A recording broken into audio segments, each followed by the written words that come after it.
Bonjour à tous, aujourd'hui on va aborder mon manga favori, un seinen très injustement méconnu en France, Sayuki.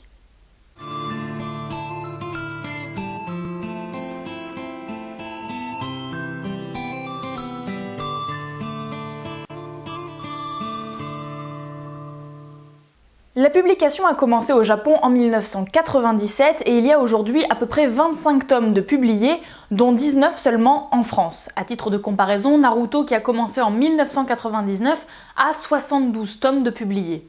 Il faut dire que la mangaka Kazuya Minekura a beaucoup de projets en cours, contrairement à d'autres dessinateurs à succès qui se concentrent sur une seule série. Mais elle a quand même accouché avec Sayuki de ce qu'il me semble être sa série la plus aboutie. Il faut savoir que le manga se divise en différents cycles. Gensomaden Sayuki, Sayuki Reload et Sayuki Reload Blast, qui sont trois différents arcs réunis sous un même cycle, Sayuki Gaiden, qui relate les événements antérieurs, et Sayuki Ibun, qui est une sorte de spin-off consacré à un personnage secondaire, mais néanmoins indispensable à l'intrigue. Et justement, parlons-en des personnages, parce que s'il y a bien une raison pour laquelle vous devez ouvrir ce manga au moins une fois dans votre vie, c'est celle-là. Dans l'univers hyper stéréotypé de la BD japonaise telle qu'elle nous est parvenue jusqu'en France, ces personnages font vraiment figure d'exception parce qu'ils sont particulièrement recherchés. Que l'on parle des héros ou de leurs ennemis, ils ont tous un passé, des blessures, des traumatismes qui vont conditionner l'ensemble de leur personnalité et de leur choix. Et finalement, ça amène très facilement le lecteur à s'identifier à un des héros, même si clairement leur histoire n'a rien à voir avec la nôtre. Pour les 4 héros, je vous le fais de tête. Genjo Sanzo, c'est un orphelin recueilli par un bon Sanzo qui deviendra son mentor. Le mentor se fera éventrer sous les yeux du garçon en lui léguant son titre de bon Sanzo, qui est le plus haut grade de la hiérarchie bouddhique, ainsi que la protection d'un texte sacré convoité par le grand méchant de l'histoire.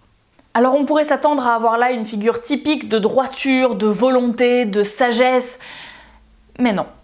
Sa première action lorsqu'il quitte son temple, c'est de se munir d'un pistolet qui lui sert soit à dérouiller du monstre, soit à tirer sur ses équipiers quand il le gonfle un peu trop. Il boit, fume, joue à des jeux d'argent, jure comme un camionneur, et se révèle quand même particulièrement méprisant envers tous ceux qui s'offusquent de son mode de vie ou attendent de lui le salut de leur âme. Ensuite, on a Son Goku. Alors, je sais ce que les plus mauvaises langues se disent. C'est du plagiat, Son Goku c'est Dragon Ball. Les plus tolérants diront « mais c'est une référence, ne nous énervons pas ». Et moi je vous dis que vous avez tort. Les personnages de Son Goku, tels qu'ils sont connus dans Dragon Ball, dans Sayuki, dans Naruto ou dans plein d'autres œuvres, sont tous tirés de la même légende, celle du roi des singes. Je vais essayer de vous la faire courte. Son Goku, qui est la traduction japonaise du nom chinois Sun Wukong, est le roi des singes. Doté d'une force, d'une vitesse et surtout d'une espièglerie sans égale, il fout le bordel un petit peu partout où il passe, et surtout au royaume céleste. Personne n'arrive à le battre, aucune armée, aucun dieu ne semble l'égaler, ce qui lui vaut le surnom de grand sage égal au ciel, jusqu'à ce qu'à force de foutre le boxon au royaume céleste, Bouddha lui lance un défi qu'il finit par perdre et se retrouve enfermé au sommet d'une montagne pendant 500 ans, jusqu'à ce qu'un moine vienne le délivrer pour en faire son disciple. À quelques détails près, l'histoire de Son Goku dans Sayuki, c'est la même. Il est né de l'aura de la terre qui s'est concentrée dans un rocher, et pour un crime qui n'est pas évoqué dans Sayuki, il a été emprisonné pendant 500 ans avant d'être libéré par Sanzo. Son pouvoir est si grand qu'il est scellé par une couronne d'or qu'il porte en permanence et qui est faite à base de pouvoirs divins solidifiés. Ça s'invente pas un truc pareil, donc vous imaginez la catastrophe s'il l'enlève ou qu'elle se casse. Puis si vous imaginez pas, je vous mets une image. Le troisième larron de la bande, Sha Gojyo, est un être tabou issu du métissage d'un seigneur yokai et de sa maîtresse humaine. Alors les yokai, ce sont des êtres tirés du folklore japonais, je vous les détaille juste après avoir fini de vous parler des personnages. Gojyo donc porte comme stigmate de sa nature des cheveux et des prunelles pourpres. Élevé par sa belle-mère yokai et épouse légitime de son père, il est méprisé, détesté, battu par celle-ci, jusqu'à ce qu'elle tente de le tuer. C'est son demi-frère qui veut lui sauver les miches en tuant donc sa propre mère pour sauver Gojyo. Le dernier personnage, et pas des moindres, c'est Shogono qui sera appelé Akai pendant la majeure partie de l'histoire. C'est un orphelin qui épouse une autre orpheline élevée dans un orphelinat différent et qui s'avère être sa sœur. Mais bon, ils s'aiment, ils sont mignons, ils font de mal à personne, donc leur relation est relativement tolérée au village. Un jour, il rentre à la maison et il apprend que non seulement sa femme a été enlevée par un seigneur yokai, mais qu'en plus, personne n'a levé le petit doigt pour l'aider. Foudrage, il décime le village, puis se dirige vers le château, extermine tous les yokai et retrouve sa femme. Sauf que, pas de bol, elle est enceinte de l'enfant du seigneur yokai qui l'a violée, elle se suicide pour ne pas avoir à mettre au monde l'enfant, et comme ça suffit pas, Gono, ayant tué et donc baigné dans le sang de plus de 1000 yokai, reçoit la punition de se transformer à son tour en yokai. Alors comme je sens que vous êtes un peu perdus, on va éclaircir quelques points, et particulièrement celui des yokai. Dans le folklore japonais, ce sont des êtres surnaturels qu'il ne faut pas vraiment confondre avec des démons. La plupart des yokai ne sont pas malfaisants. Ils sont espiègles, ils ont tendance à jouer des tours aux humains, à les effrayer, mais pour eux c'est plus un jeu qu'une véritable volonté de faire du mal. Yokai c'est un terme générique, là-dedans on va retrouver des créatures un peu plus spécifiques. Les tengu par exemple ont des ailes, les kappa sont des créatures aquatiques, mais ce sont tous des yokai. Dans Sayuki, ils ont tous une apparence humaine avec parfois quelques changements, des griffes, des ailes, des écailles ou certaines capacités de mésamorphose, mais globalement ils ressemblent aux humains et ils vivent comme eux et même souvent parmi eux.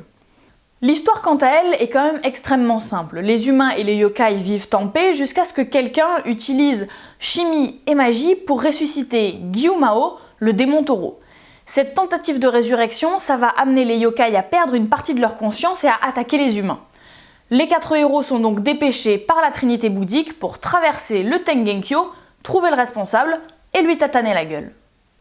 Le Tengenkyo, c'est le paradis terrestre, c'est une sorte de terre bis avec le même climat, les mêmes paysages, les mêmes lois de la physique, hormis que la magie y existe. Et dans la magie, je vais inclure la religion.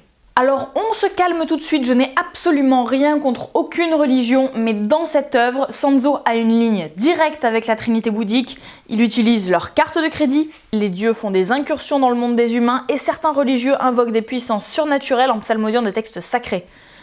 Donc on n'est pas là dans une religion qui est de l'ordre de la croyance, on est là dans une religion qui est de l'ordre du fait, du réel, du palpable, mais qui fait appel à des forces qui sont tellement puissantes et tellement surnaturelles que clairement c'est de la magie.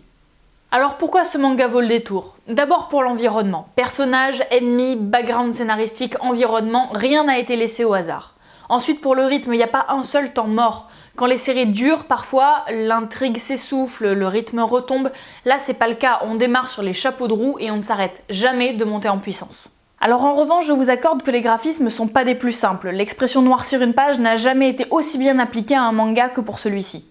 Ensuite, les graphismes justement ont un petit peu vieilli, celui des premiers tomes date un petit peu de maintenant, mais si vous faites l'effort de passer les premières pages, vous mettez vraiment le doigt sur une pépite du genre. En plus d'avoir des personnages complexes, ce manga va vous faire passer par tous les sentiments possibles. Le tome 7 va vous nouer les tripes, le tome 9 va vous décrocher la mâchoire, l'arc Gaiden va vous faire pleurer comme des gosses, et le tome 10 de Sayuki Reload va vous couper le souffle. Alors mine de rien, on aborde des thèmes qui sont assez complexes, et notamment celui de la religion. Sanzo, à chaque fois qu'il arrive dans un village, tout le monde s'attend à voir débarquer un modèle de droiture et lui il se pointe avec sa tronche de moine défroqué et ses 3 compères yokai. C'est un peu le pendant manga de Constantine dans les comics, c'est un personnage qui sait que Dieu existe, qui le tient pour acquis, il l'a limite rencontré, et pourtant on a l'impression qu'il n'y croit pas. C'est un personnage qui va croiser beaucoup de gens pendant son périple et la majorité d'entre eux vont rechercher auprès de lui un réconfort spirituel. Il est censé être le messager de Dieu sur Terre. Et pourtant, il ne semble en tout cas respecter aucun des préceptes bouddhiques. La vérité, c'est que Sanzo, il y croit profondément à ces préceptes bouddhiques, mais qu'il est obligé de les adapter un petit peu à sa sauce pour les faire correspondre à la réalité.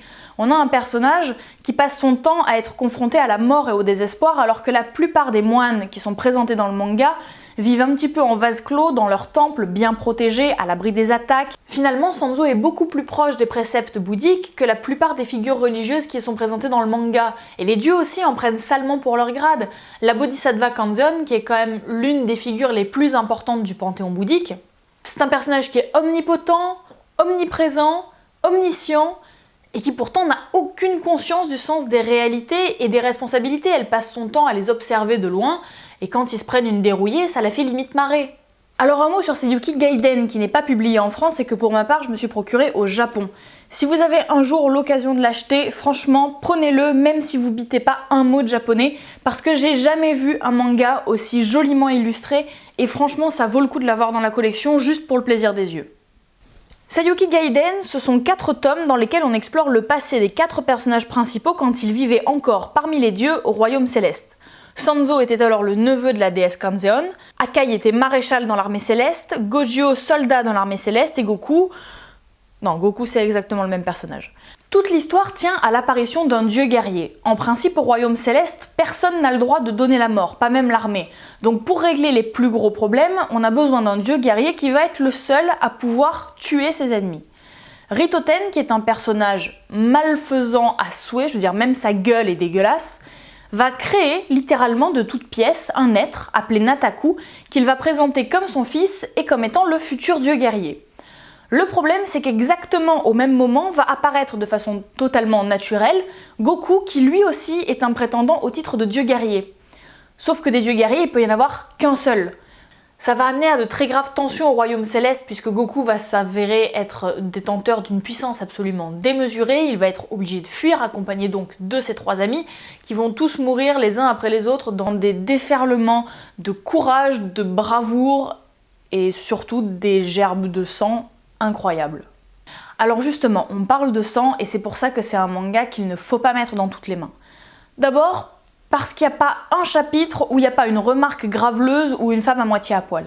Et ensuite parce que c'est peut-être pas le manga le plus gore que j'ai jamais eu entre les mains, mais c'est de loin le plus violent. Minekura ne vous épargne absolument rien, tant dans les graphismes que dans l'histoire, que dans les dialogues. Si vous aimez les retournements de situation du genre « tu pensais que j'étais méchant, mais en fait je suis gentil parce que je suis ton frère, j'ai voulu te protéger, je t'ai menti, mais en fait maintenant je vais me sacrifier parce que je t'aime », c'est pas la peine, passez votre chemin. Ici, on ment, on tue, on trahit, on souffre, et puis on continue d'avancer quand on peut.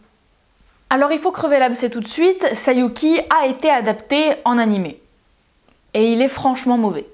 Non, ou plutôt, c'est pas un mauvais animé en soi, c'est juste qu'il a rien à voir avec l'œuvre originale. Alors pourquoi ? Parce que... C'est un truc de fille ! Voilà pourquoi. Sayuki c'est un seinen, un vrai, ça sent le sang, la sueur, la boue et les larmes. L'animé c'est presque un shoujo. Il se passe rien, c'est lent, les personnages n'ont aucun charisme, le doublage est à chier, les couleurs sont minables. Franchement, on dirait que vous avez pris l'outil pot de peinture dans Paint et que vous leur avez balancé ça sur la gueule. Il n'y a plus aucun détail, tous les détails qui sont dans le manga graphiquement, ils ont été effacés à la truelle. Gojio, il a les cheveux rose malabar. En principe, il les a pourpres, pas fillette Barbie. Alors on pourrait l'excuser en se disant que oui, ça a vieilli, mais bon, à l'époque, que dalle. C'est sorti en avril 2000. En avril 2000, on avait déjà connu tout ça.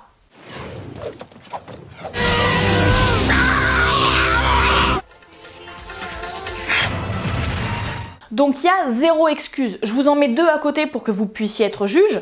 Sayuki, les Chevaliers du Zodiaque. L'animation... quelle animation? C'est même pas animé, c'est juste des images fixes collées les unes à côté des autres avec 2 frames d'animation sur une bouche ou un œil éventuellement. C'est pas pardonnable. Je veux dire, il y a quand même 24 ans de différence entre Sayuki et les Chevaliers du Zodiaque. Ça devrait pas arriver un truc pareil. Graphiquement, il y a des années-lumière entre ça et ça. Sanzo, c'est un peu Batman, c'est un leader charismatique, torturé, loyal. C'est pas cette fiotte. Si vous n'avez pas vu l'animé, franchement, c'est pas grave, laissez tomber. Lisez les tomes plutôt. Ou à la rigueur, regardez-en un autre. Je sais pas moi, l'attaque des titans. Ça tombe bien d'ailleurs, parce que l'attaque des titans, c'est le sujet de notre prochaine vidéo. Psst, psst. Merci d'avoir regardé cette vidéo. Surtout, n'hésitez pas à laisser un commentaire, à vous abonner à la chaîne, à suivre les actus des vidéos sur Facebook, sur Twitter, sur Google+, sur tout ce que vous voulez. Et surtout, si vous avez aimé, n'hésitez pas à partager cette vidéo, c'est hyper important de faire connaître la chaîne. Moi, d'ici là, je vous dis à bientôt et portez-vous bien.